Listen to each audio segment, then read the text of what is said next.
हिमाचल प्रदेश में पूर्वानुमान के मुताबिक इस वक्त भारी बारिश का दौर चला हुआ है।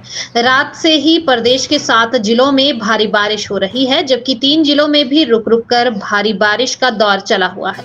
लाहौल स्पीति व किन्नौर से भी मौसम के खराब होने की खबरें सामने आई हैं। किन्नौर के निचार से सामने आ रही तस्वीरों में देखा जा सकता है कि धुंध छाई हुई है।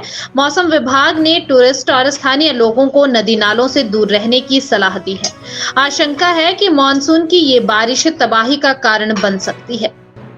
इस वक्त आम आदमी की दिनचर्या गड़बड़ा कर रह गई है। तेज बारिश के चलते आवाजाही में दिक्कतों का सामना करना पड़ रहा है।